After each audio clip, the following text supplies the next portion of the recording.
I kept a secret for 70 years, not a small secret, not an affair or a hidden purchase or a white lie that spiraled, a real secret, the kind that changes everything, the kind that redefines who people think they are. And last month, with 3 months left to live, I decided to tell the truth. I thought I was doing the right thing. I thought people deserved to know before I died. I thought 70 years was long enough to carry this alone. I was wrong. Within 24 hours of telling my family the truth, I lost my family. My daughter screamed at me in a hospital hallway. My son said I'd destroyed his entire life. My grandchildren look at me like I'm a stranger wearing their grandmother's face, and now I'm here, dying alone, with nobody's hand to hold because I chose honesty over peace. I'm 89 years old. I have weeks, maybe days. And I need to tell you this story because you need to understand something that nobody talks about. Sometimes the truth doesn't set you free. Sometimes the truth burns everything down. And you have to decide right now, before you're out of time, whether you're building your life on honesty or on love. Because I'm learning too late that sometimes you can't have both. The doctors say I have maybe 6 weeks left.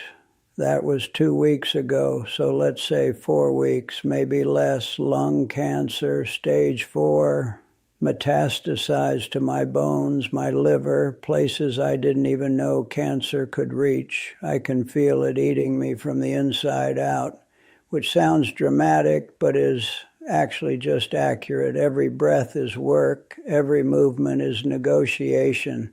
And every minute I spend alone in this hospice room is a reminder that I made a choice that cost me everything I spent 9 decades building.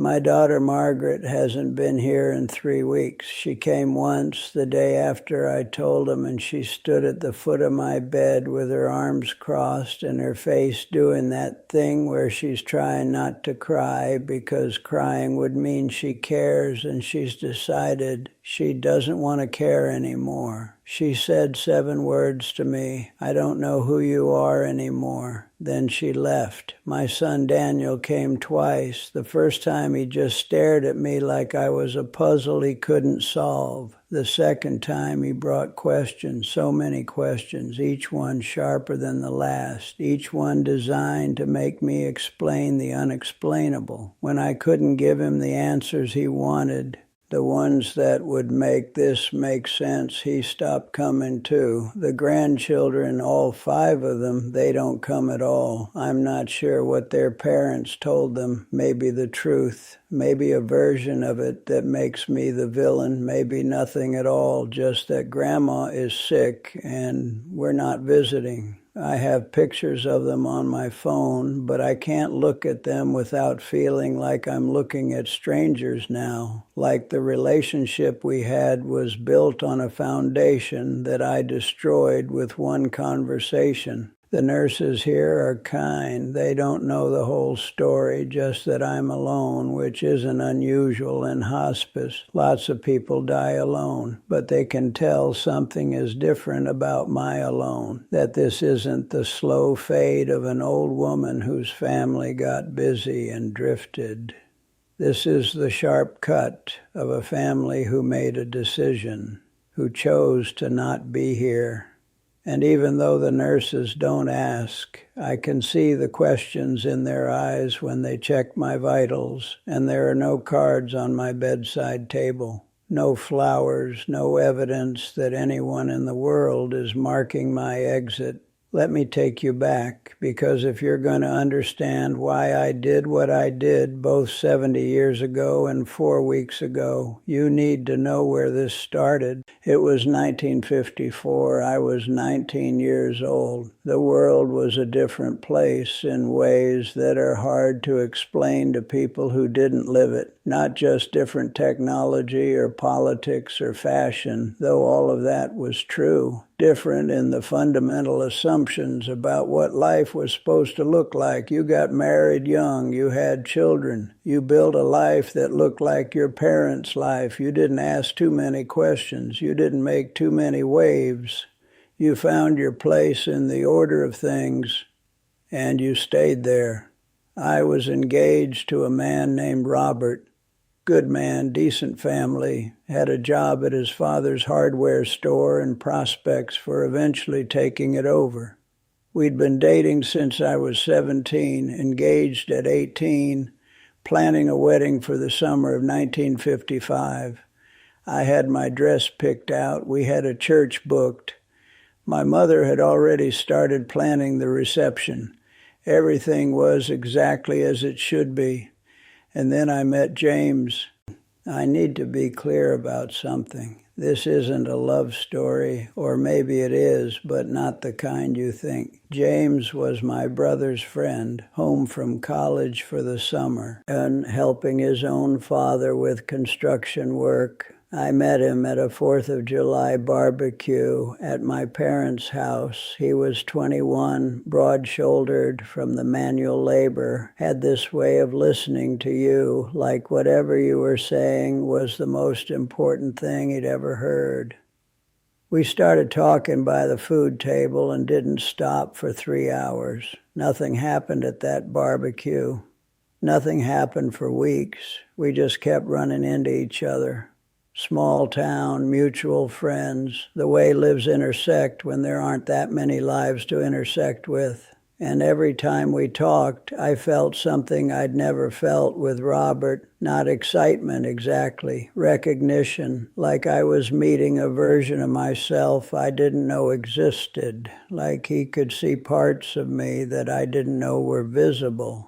It was late August when it happened. There was a rainstorm, the kind that comes fast and violent and leaves everything soaked and clean. I was walking home from work, got caught in it, and James saw me and pulled his truck over, offered me a ride. I got in. We sat in that truck in my parents' driveway while the rain hammered the roof and the windows fogged up, and we talked about nothing important. His plans to finish college, my wedding plans, the weather, safe topics, distant topics, and then he kissed me. Or I kissed him. I honestly don't remember who moved first. I just remember the feeling of crossing a line I couldn't uncross. Of everything I thought I knew about myself, rearranging in real time. Of understanding in one moment that I had been preparing to marry the wrong person. We saw each other 5 more times over the next 2 weeks. Quick meetings, stolen hours, the kind of secret that burns hotter because it has to stay hidden. And I fell in love completely. The kind of love that makes you understand why people write songs and poems and throw their whole lives away. The kind that makes everything else seem like practice. But here's the thing about 1954 in a small town with a good family and a fiancé and a wedding planned and a life already built. You don't just break an engagement because you fell in love with someone else. You don't just call off a wedding 6 months out because you realized you want something different. That's not how it worked. Breaking an engagement was a scandal. It was shame on your family. It was questions about what you did wrong, assumptions about your character, damage to your reputation that would follow you forever. My mother sat me down one evening. She could tell something was wrong. Mothers always know. And she told me something I've never forgotten. She said, "You think love is the most important thing. But love is just a feeling. Marriage is a commitment. Family is a structure. And you build your life on structure, not on feelings, because feelings change and structures hold." I was 19 years old, and I believed her, or I wanted to believe her, or I was too scared not to believe her. So when James asked me to leave with him to call off the wedding and start a new life somewhere else where nobody knew us and we could be together, I said no. I told him I was marrying Robert. I told him we couldn't see each other anymore. I told him goodbye. And then I found out I was pregnant. Let me tell you what terror feels like when you're 19 years old in 1954 and you're pregnant with your brother's best friend's baby and you're engaged to someone else and your wedding is 4 months away. It feels like drowning in air. It feels like every choice you have is a catastrophe. It feels like there's no version of this where you don't lose everything. I couldn't tell James. He would have insisted we run away together, and I couldn't do that to my family. I couldn't tell Robert because he would have left me and the scandal would have destroyed everyone. I couldn't tell my parents because the shame would have killed them. This was before Roe v. Wade. This was before unmarried pregnancy was something you could survive publicly. This was when girls who got pregnant out of wedlock disappeared to homes for unwed mothers and came back hollow and never spoke of it again. So I made a decision. I moved the wedding up, told Robert and both our families that we didn't want to wait anymore, that we were too excited, that we wanted to start our lives together. We got married in October instead of June, and when my daughter Margaret was born in April, 7 months later, I told everyone she was premature, small but healthy. A miracle, really. Nobody questioned it. Or if they did, they never said anything to me. Robert never knew. He died thinking Margaret was his daughter. She grew up thinking Robert was her father. She loved him. He loved her. He was a good father to her. Better than I deserved given what I'd done. And for 70 years, I carried the knowledge that the foundation of my entire family was built on a lie I told when I was 19 and terrified and out of options. James left town that fall. I heard he moved to California, got married, had his own family. I never spoke to him again, never tried to contact him. That door was closed and I had to live with what was on my side of it. You want to know what it's like to live with a secret that big for 70 years? It's like carrying a backpack full of rocks that nobody else can see. Every family dinner, every birthday party, every moment when Margaret would hug me and call me Mom, I felt the weight of those rocks. Every time she talked about her father, about Robert, about how much she missed him after he died, I felt them. Every time my son Daniel, Robert's actual biological son born 3 years after Margaret, talked about family traits and genetics and who he got his eyes from, I felt them. The secret became part of my skeleton. It held me up. It bent my spine. It changed the shape of how I moved through the world. I couldn't tell anyone ever, so I became a person who didn't tell anyone anything important. I couldn't let my guard down, so I never let my guard down. I became careful, controlled, a woman who seemed warm but was never quite vulnerable, a mother who loved her children but always from behind a wall they couldn't see but could definitely feel. Margaret used to ask me why I never told her things, real things, why I never opened up. She'd say, Mom, I feel like I don't really know you. And I'd smile and change the subject and add another rock to the backpack. There were moments when I almost told, when Margaret was going through a difficult divorce and was talking about how she felt like she made all the wrong choices and didn't know who she was anymore. When she was crying at my kitchen table and I wanted so badly to tell her that I understood, that I'd made impossible choices too, that sometimes you build a whole life on a decision you made when you were too young to know what you were deciding. I came so close that day, the words were in my mouth, but I swallowed them. Because what good would it do? What would it change except to hurt her? So I kept quiet and held her hand, and the moment passed. There were moments with Daniel, too. Moments when he'd talk about his sister, about how different she was from him, about how she must take after Mom's side of the family because she didn't look like Dad at all. Moments when the truth was right there, begging to be spoken, but I never spoke it because what was the point?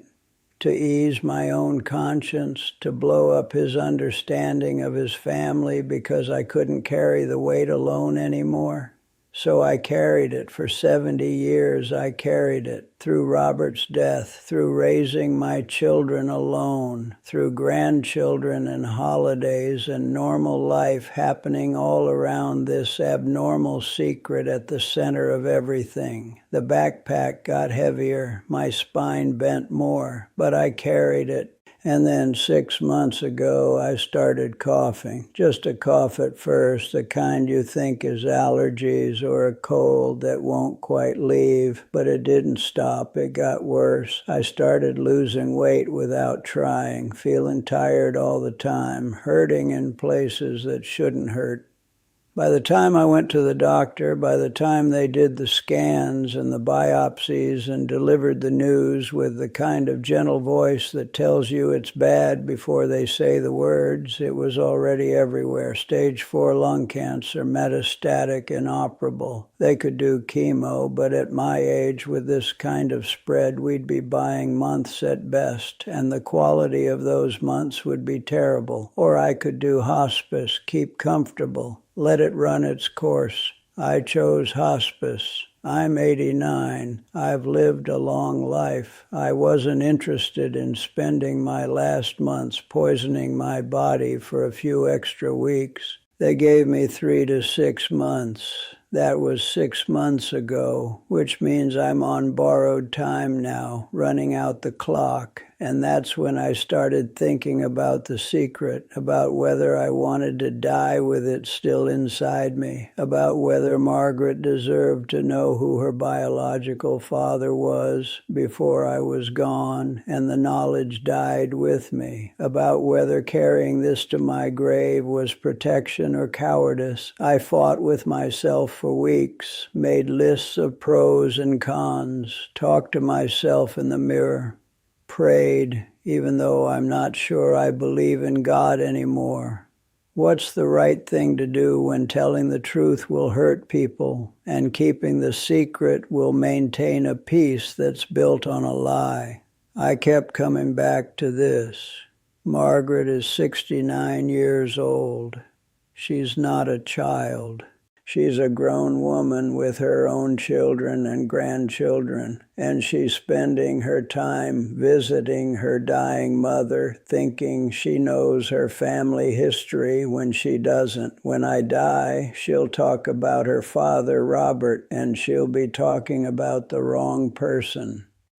She'll tell her children stories about where they come from, and half of those stories will be false. Is that fair? Is that love? Is protecting someone from painful truth actually protection, or is it just control? And then there was this. I was dying. This was my last chance. If I didn't tell now, the truth would die with me, and Margaret would never have the choice to know. She'd never have the option to find her biological father's family, to understand where half of her genetics come from, to fill in the gaps in her own story. I'd be taking that from her forever. So I decided I would tell. I would gather my family and I would tell them the truth. And yes, it would be painful, but pain is part of truth, and they deserve the truth before I was gone. I called a family meeting, Margaret, Daniel, and their families, told them I needed to talk to everyone, that it was important. They came on a Tuesday afternoon, filled my hospice room with noise and bodies and normalcy. The grandkids were on their phones. Daniel was checking work email. Margaret was fussing over my pillows and asking if I was comfortable and did I need anything. Normal. Everything was so beautifully, heartbreakingly normal. I asked the grandkids to step outside for a minute. They rolled their eyes but obeyed. It was just Margaret and Daniel and their spouses. 4 people looking at me with mild concern and no idea that everything was about to change. I told them I had something to say that was going to be difficult to hear, that I'd kept something from them for their whole lives, that I was sorry, that I loved them. And then I said it. I told Margaret that Robert wasn't her biological father, that I'd been pregnant when we got married, that her real father was a man named James, who I'd loved and left and never spoken to again, that I'd lied for 70 years, and now I was dying and I needed her to know the truth. The room didn't explode. That's what I remember most. The room didn't explode. It went very, very quiet, like someone had sucked all the air out. Margaret just stared at me. Her mouth was slightly open. Her eyes were doing this thing where they were trying to make sense of information that didn't fit anywhere in her understanding of reality. Daniel spoke first. He said, "What?" Just that, "what?" Like he'd heard the words, but they were in a language he didn't speak. I repeated it, slower this time, explained more. Told them about James, about the pregnancy, about the fear, about moving up the wedding, about Robert never knowing, about carrying this alone for 7 decades. And that's when Margaret's face changed. That's when I saw something I'd never seen in my daughter's eyes before, something that looked like hatred. She stood up so fast her chair scraped against the floor. She said, "You're lying." I told her I wasn't. I told her I had no reason to lie, that I was dying, that I just wanted her to know before it was too late. She said, "My whole life is a lie. Everything I know about myself is a lie. Dad wasn't my dad. You're not who I thought you were. I don't even know what's real anymore." Her husband tried to touch her arm and she shook him off. Daniel was just sitting there in shock, processing that his sister wasn't fully his sister, that their family tree had just been redrawn. Margaret looked at me with so much pain in her eyes and she said, "How could you keep this from me? 70 years. 70 years you let me love a man who wasn't my father. Let me grieve him thinking he was my father. Let me build my entire identity on a foundation that was fake. How could you do that to me?" I tried to explain. I tried to tell her about being 19 and scared and trapped in a world that didn't give women options, about protecting her, about protecting our family, about Robert being a good father even if he wasn't her biological father, about love being more than genetics.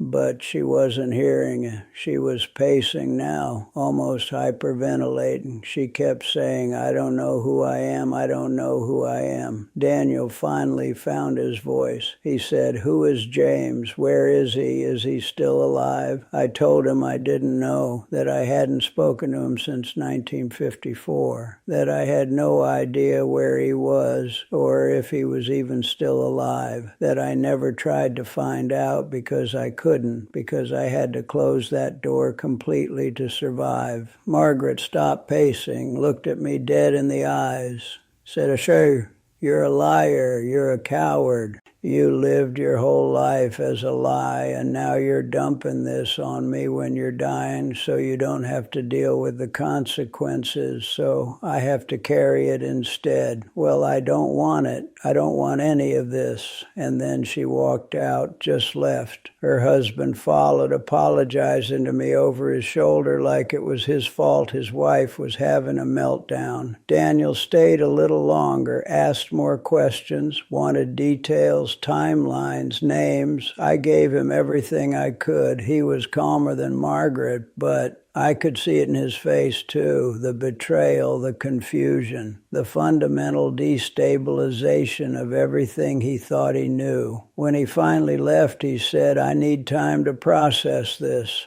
That was 4 weeks ago. Margaret came back the next day. That's when she said those 7 words. "I don't know who you are anymore." I tried to talk to her, tried to explain. She just stood there, arms crossed, face closed, and let me talk at her until I ran out of words. Then she left.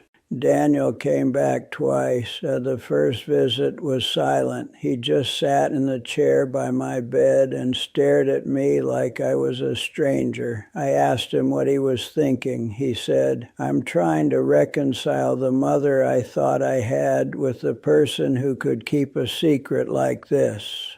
I didn't have an answer for that. The second visit was all questions. Did Robert know? No.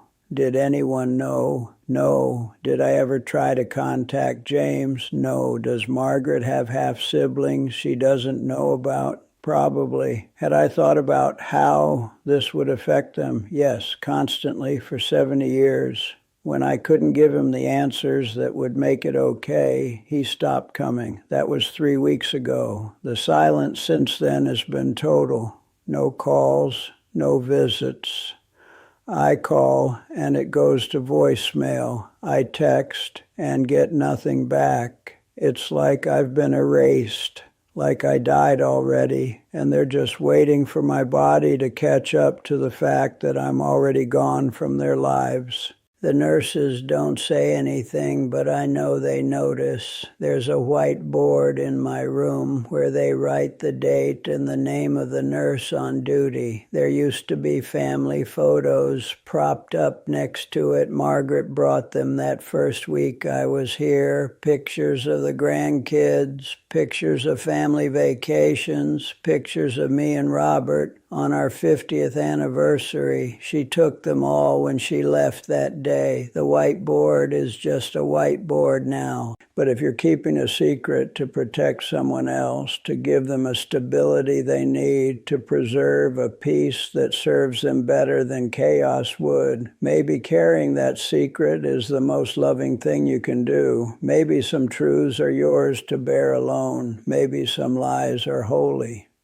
I'm dying with the understanding that I broke something irreplaceable, that I chose honesty over love and lost love as a result.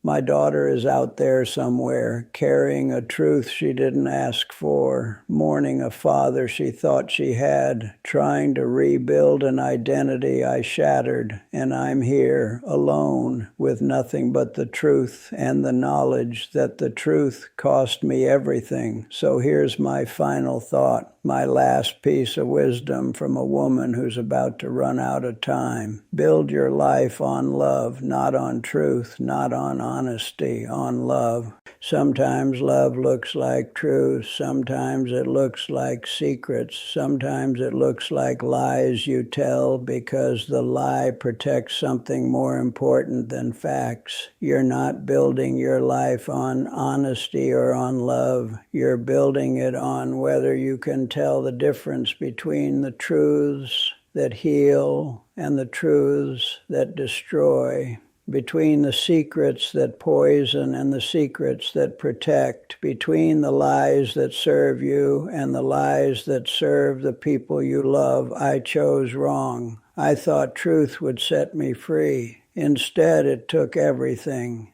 And in 3 weeks, maybe less, I'll die knowing that my last act as a mother was to hurt my children in the name of honesty. Don't make my mistake. Don't confuse confession with love. Don't confuse honesty with integrity. Don't burn down the life you built just because you can't carry the weight anymore. Some secrets are meant to die with you. Some truths are not gifts. Some lies are the most loving thing you'll ever do.